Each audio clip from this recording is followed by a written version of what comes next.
Hi, everyone. Oh, okay. I'm going to grab the clicker as well.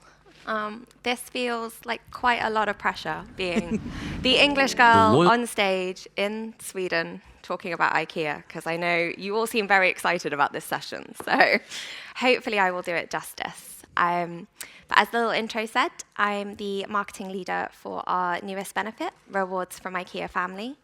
And then I've actually been working on IKEA Family for 9, nearly 10 years now, and I started years and years ago, it feels, in a store in the UK. So I've kind of worked at every different level, and now I'm here, which is super exciting.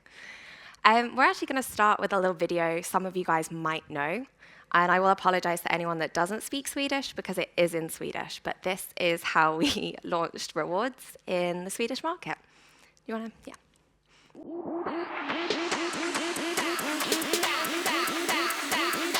Then do the Harlem Shake.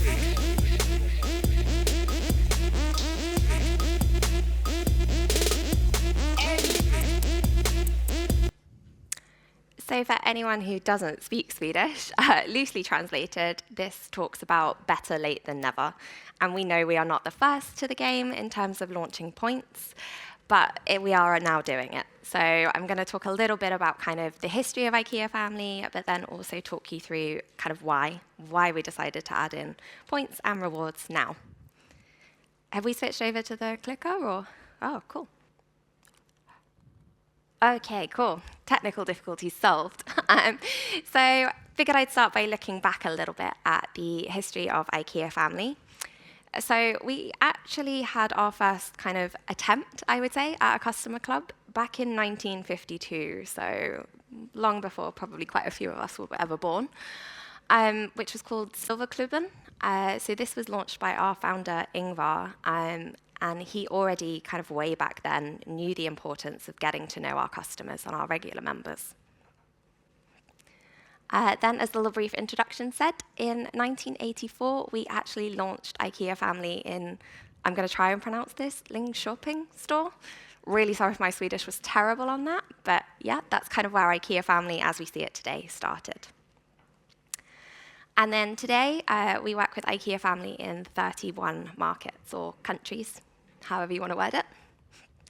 And we did mention it briefly at the start, but we are actually now on over 200 million members. So a lot of people, hoping pretty much everyone in this room is a member, but if not, join. I'll tell you why. So before we dig into rewards, which is kind of the newest benefit that we've launched, I figured in case there are people in the room not super familiar with our program, I would just talk you through kind of some of the what we would call baseline benefits. So these exist in most of the markets. So we have member discounts, which is member pricing. We have just-in-case protection, which gets your items covered until it's home and assembled.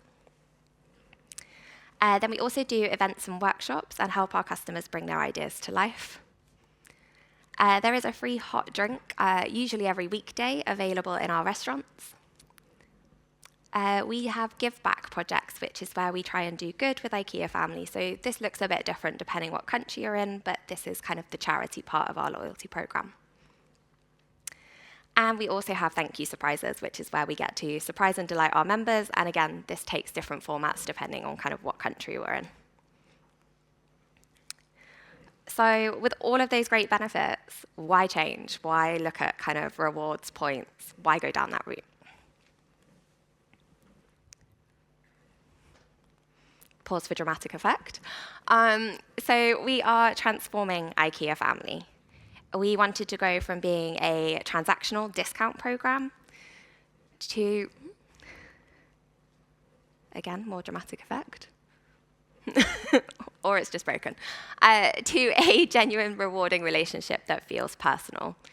And we wanted to go from seeing our members just 2.9 times a year, which is roughly how often they visit, to being a part of their journey from kind of the, a little bit of a time delay, great, to being part of every member's journey for the kind of dreaming, the planning, the inspiration, all the way through to bringing their home ideas to life.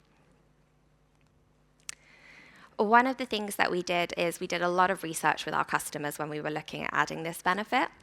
And the key piece that came away was that the home is never done. So any of you homeowners out there, you're probably in the same position where you kind of finish one room and it's, yay, great, I've done that. But there's always another room, another kind of opportunity to update, somewhere else that needs improving.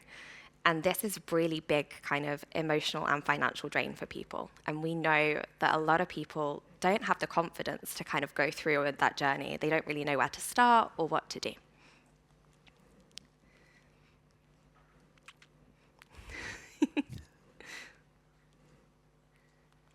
Oh, sorry. So today we know our members lack confidence and that their home furnishing journey is never done. So obviously at IKEA, we have those tools, that services and the knowledge to help our members build a better life at home. So this is where rewards comes in. Introducing new rewards from IKEA Family. Hopefully quite a few of you have seen this because it is now live in Sweden. We launched it in Sweden back in November last year. But this is one of our first steps to kind of transforming that ongoing engagement with our members and being part of their journey throughout the whole, or being with them throughout the whole journey, sorry. So as I say, we wanted to reward our customers throughout the entire journey. So this goes from acknowledging engagement. We didn't want to just be a points for purchase program. We also wanted to look at the kind of earlier steps in the journey and how we support them all the way through. But of course, it wouldn't be a kind of points and rewards style program without recognizing spend. And actually, customers really do value that as well, and they do see a kind of need for that. And then we wanted to offer a selection of helpful rewards, hopefully designed to appeal to a wide variety of people.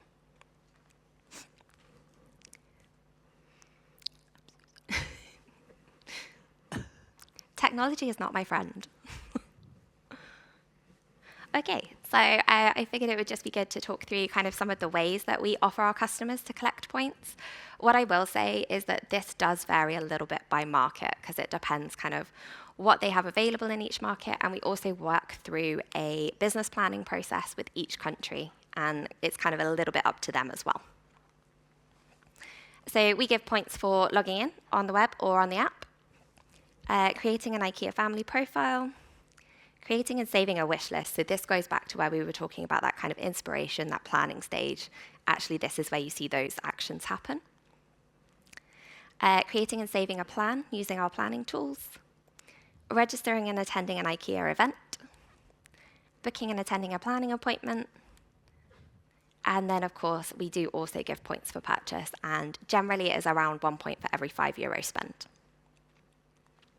So what rewards do we have available? Right now, rewards sits in kind of 3 key categories.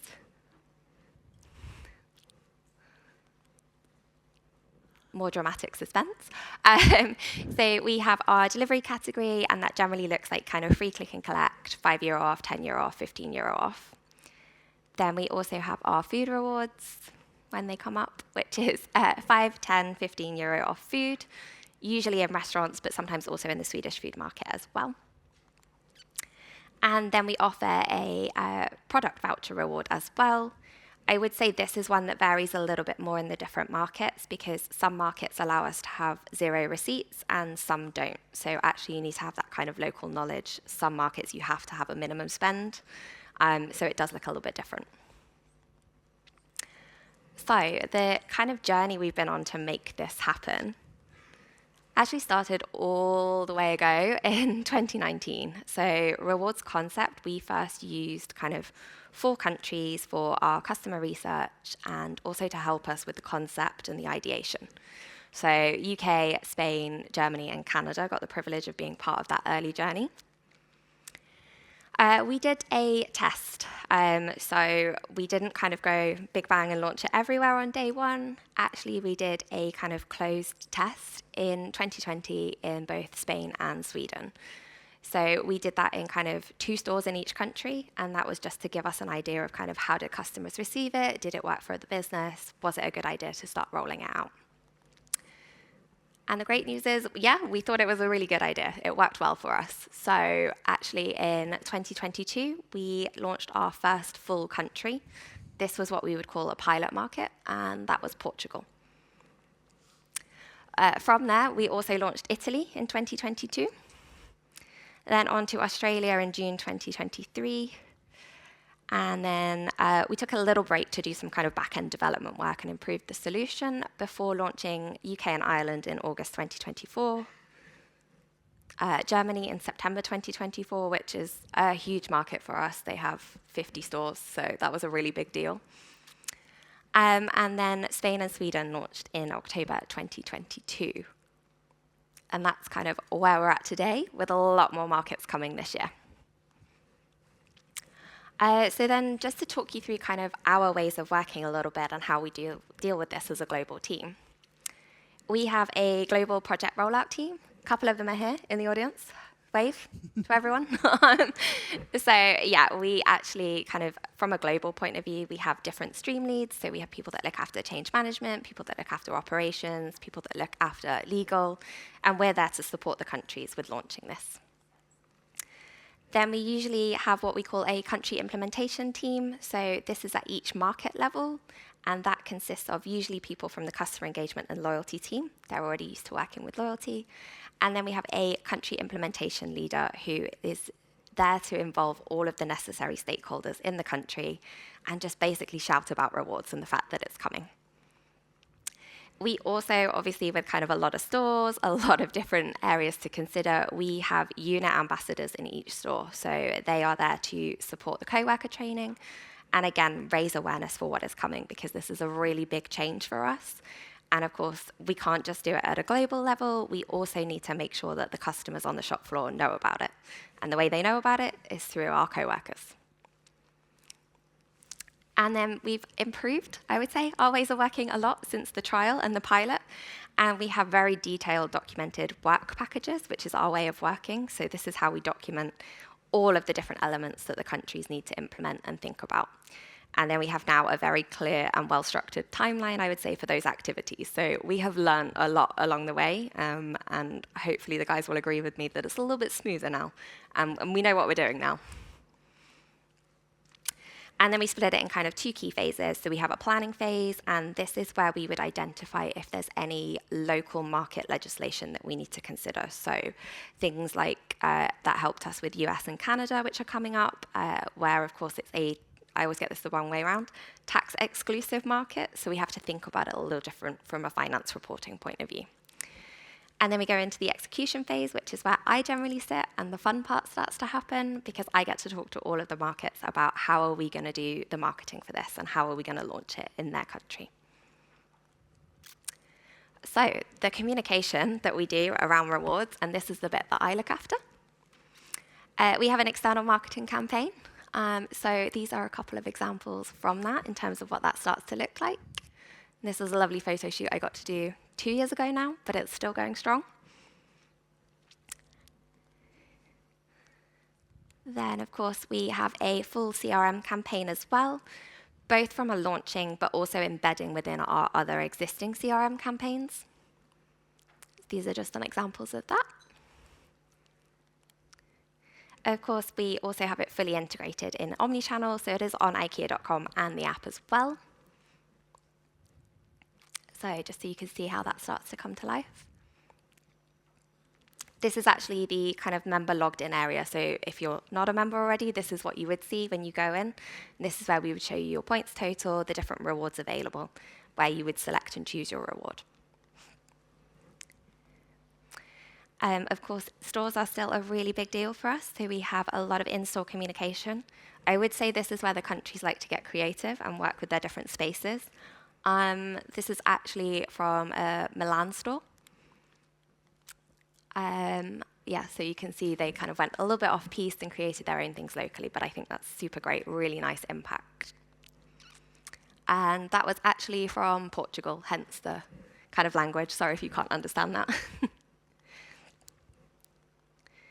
And then, of course, as I mentioned earlier, engaging co-workers was a really big, important part of this, because they are the ones that meet our customers every day. So we spend a lot of time doing kind of competitions with them to launch the campaign, and a lot of time training them. So this is from Australia, where our unit ambassadors spent time training some of the key co-workers. And cake. We always get told every time we launch a market just how important cake is. Or merch. The guys earlier were talking about swag. We would call it merch, I think. And there's often lanyards with Allen keys on and T-shirts and things available. Should have worn one of those today, really, shouldn't I? So then I'm a little limited on kind of what results I can share so far. And obviously it is also different for each country. But we have seen an increase in purchase frequency for our IKEA family members. We've also seen an increase in IKEA Family share of sales and in our active buying members, which for us we define as members making a purchase within the last 12 months. And the most popular reward is a product reward, actually. So everyone just loves our products and wants product vouchers. It is also probably one of the easiest to use both online and offline. I'm a little over time, aren't I, Charlie? It's fine. We're just going to carry on. The questions bit. Carry on. I thought I would share some of what our members are saying as well and our member feedback. So my experience with IKEA Family has been extremely positive. There are numerous ways to earn points, and with IKEA Family, points very much mean prizes. So points meaning prizes is a very kind of old school way of talking in the UK. It comes back from a game show, I think, in the 70s or 80s, maybe. But yeah, that's a thing. Not all feedback is positive, so I figured I'd also be honest and kind of share some of the negatives that we have. So actually, when we launched in Portugal, we had people saying, I'd rather have the usual discounts and free coffee.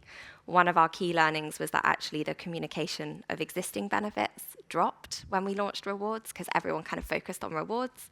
So some customers ended up thinking we'd replaced the benefits rather than added to them. So that's something that we're very clear with the markets moving forward is actually make sure that the other benefits are still really strongly communicated.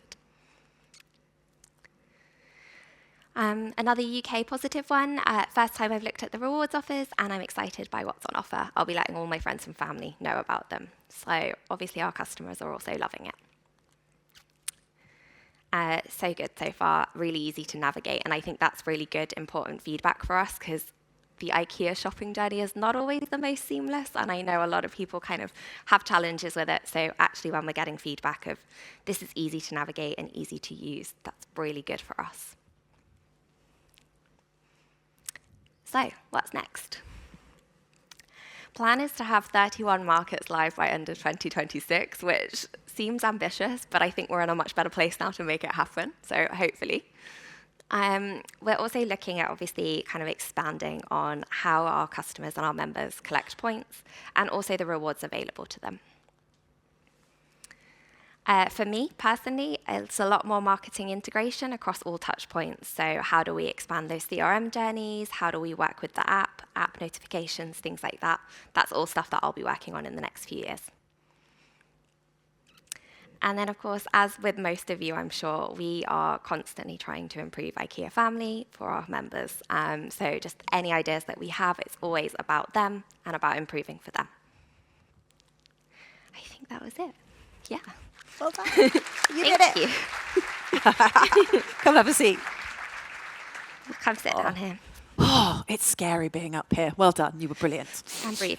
We've got a few questions to talk through now, but Kirsty's going to be here for the 2 days as well as the members of her team. So do, again, at lunch, at coffee, come and ask her. And thank you as well, because when we asked Kirsty to do the presentation, we wanted her to sort of show the new benefit and new the rewards, but also give you a bit of a look behind the scenes at the kind of the nuts and bolts of how they did it. So thank you for sharing all that kind of behind the scenes insight, particularly the markets kind of creating their own stuff. It's obviously such a brilliant program. It's obviously kind of one of the ones that everyone looks at, 200 million members and one of the most loved brands. But what do you think is the best bit? My favourite bit has always been our just-in-case protection benefit. I think it's a little kind of underplayed and people tend to forget about it. But this is the one where if as a customer you're taking a product home and you're building it and you build it wrong, which, let's be honest, we're not all the best builders at IKEA Furniture, we will replace it for you for free, which I think is just the most amazing benefit because that for me is one of the concerns that I have with IKEA Furniture and with building my own furniture. So if we can kind of take that away, that's great. That's really nice. You must get some really good customer stories as well. Do you have like an internal horror stories? Um, A lot that you can share publicly. We used to nickname, in the UK, I don't know if this is globally, we used to nickname the Hemnes daybed as the divorce maker. It is notoriously the most difficult piece of furniture to build, apparently. So don't try and build it with your spouse. That's brilliant. Such a great piece. My brother actually has that, so I'll check and see how Is they his got on marriage building. still okay? Yes, totally. But I'll have to look it up. That's awesome. Obviously, this is a huge new change to the program, and bringing in rewards is awesome, and actually complementing that benefits. I thought that was really interesting, actually, about customers then assuming that you'd got rid of old benefits. There's a lot of programs I can think of that spring to mind that have had that same challenge. So I think that's a really good top tip. If you could change something else, not personally, don't worry, because I know you're absolutely knackered, but what else would you change in the program? What sort of stuff do consumers ask for? Well, it's maybe more of an internal way of thinking, but I think for me, it's the personalization side. So I think we've talked about it. We know so much about our members and our customers, but for us, it's really how do we utilize that data? How do we use it in the best way? And I think that's where you'll start to see things go in future is, okay, how do we make these rewards, for example, more personalized? If we know a lot about you, actually, can we start suggesting the right reward? And I think that's not just with rewards, also with our thank you surprises, we could start to be really personalized with those. So Yeah, I think that's what I hope to see, but a common challenge, actually. And where that line is, between what consumers are happy for you to know and comment on, and then also what's a bit private, like the fact they hacked their Hemnes daybed to death. What about sustainability? I think that's a hot topic, and you're going to see a lot of that actually in the programs later this afternoon. But IKEA's got such a strong position in sustainability. How do you bake that into the thinking of IKEA Family? So I think there's two ways of thinking about this. The kind of overarching one I would say is that sustainability is too big of a topic and too important to put it behind a membership wall. So actually you need to be, as a brand, kind of doing those things regardless. We're doing it for the good of the planet, not for our bottom line, not for kind of the members. We're doing it because we should be doing it. Yeah. So I think it's that kind of balance of how do we kind of further encourage that behavior and reward it without rewarding it being the kind of sole purpose of doing it. And I think a lot of the other big brands in the room probably have the same challenges of you need to do it for the right reasons and it needs to come from the right place, because otherwise you will get accused of greenwashing. Yeah. And that can obviously kind of damage the brand. So it's that balance and kind of really think about why you're doing it, and it needs to come from the right place, I think. Nice. And presumably you've got a team internally who look at that. Do you have to work quite closely with them? So we do have a sustainability team, and there is actually also a new IKEA Family initiative being trialled in, I believe it's in Madrid and Oslo, for pre-loved furniture, so helping our members sell their old IKEA furniture to other members. So we are looking at it and we are working with it. It's just kind of finding the right way to do it, I think. I hope that's not top secret and didn't kind of force that out. It's live in Madrid and Oslo, so. Brilliant. So you can see it. Yeah. I think that's one of the things that really stands out for IKEA as well. That like real in-market trial, you can see it in the journey you've been on this program. It's really nice that you actually test it and then evolve it and roll it out each time. You've obviously been on quite a long journey launching rewards. And as you said, you weren't the first, but you're probably not the last. What have been the highlights of that? I mean, you shared some of them in terms of the markets doing their own crazy stuff, but other than my trips to Lisbon and Milan, which were great, nice. Really enjoyed those. For me, it's been working with all of the different markets. So I think you start to see a lot of these kind of different nuances in the ways that the countries work. So, some countries will ask you loads of questions, some will push really hard, some just kind of really like the global approach and kind of take that and just run with that. Others get really creative. So I think it's just, for me, it's been fun kind of learning and getting to know them. What was that mantra you told me about where you steal ideas from one market and roll them across? So we have a saying in IKEA of stealing with pride. If a market or another store or whatever has already done something really well, just steal it and reuse it. You don't need to kind of reinvent the wheel and start again from scratch. We can steal that and be proud of stealing it. Yeah, I think that's a really nice thought, actually, and really lovely within that freedom in a framework type model that somebody can do something brilliant and then you just nick it happily. I think that's superb. We do let the markets share with each other as well. We have a kind of monthly call where they can share kind of good ideas with the other countries. So we do encourage that sharing behaviour. Nice. And what about some of the challenges? Because a caution retail you can learn from as well. What are a couple of the big challenges you faced? So one of the big ones that I had personally in marketing was, and this is going to sound really simple, but getting a member's points total in their emails. That took me 2 years. 2 years to get that. Because, of course, the digital teams that are needed and involved in that are also the same digital teams that are responsible for our rollout. And then you also have the kind of internal challenges of when it's only live in a couple of markets. They're obviously looking at all of their priorities going, I have something here that is relevant for 15 countries. Your idea and your initiative is currently only live in 2 or 3. So trying to get that kind of buy-in and support for something when you're at that kind of trial stage. So that was definitely a challenge, but for me, it was about kind of understanding both sides and spending a lot of time with the digital teams, understanding what's possible when, and also being respectful of the other priorities. You have to kind of sometimes take a step back and recognize the wider business and what's important to that as a whole and not just your individual kind of goal. It's a bit like what we were talking about on the new loyalty launches program, isn't it? Trying to make everybody else's KPIs line up to yours. Yeah. Any other big challenges that stand out? I mean, the time difference is becoming one now, I would say. So, of course, the more kind of countries you work with, the kind of more, I guess, we know what we're doing in global, but then it's also kind of remembering it's very new for them and spending as much time with them as possible, even though they're kind of the 10th country. Like for them, it's super new and exciting. For us, it's our 10th. But yeah, I'm having fun with the time differences. Call on a Friday? Yeah, a lot brutal. of 7 a.m. starts with some Asian countries for me in the UK, but... Awesome. Well, and then our last question, we're on time. Many of the people here today are in charge of some really big programs. What advice would you give to them if they were thinking about launching a sort of radical new benefit within the program? What are the sort of top 1 or 2 things they should be thinking about? Well, I think we've already talked quite a bit about the stakeholder engagement, and I would echo that. Like, I think that's so important to kind of make sure that everybody's on board. You can't launch a loyalty program or loyalty benefit on your own. Fair play to Rachel for doing as much as she can.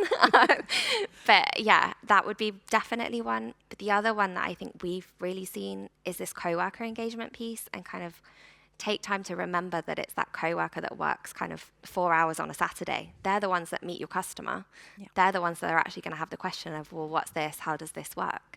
So we need to make sure that they're engaged, they're behind what we're doing, and they're there to support and help the customer. Brilliant. I think those are 2 really good tips. So feel free to ask Kirsty lots of other questions, not on stage, at lunch and over coffee, and we're done. Thank you very much.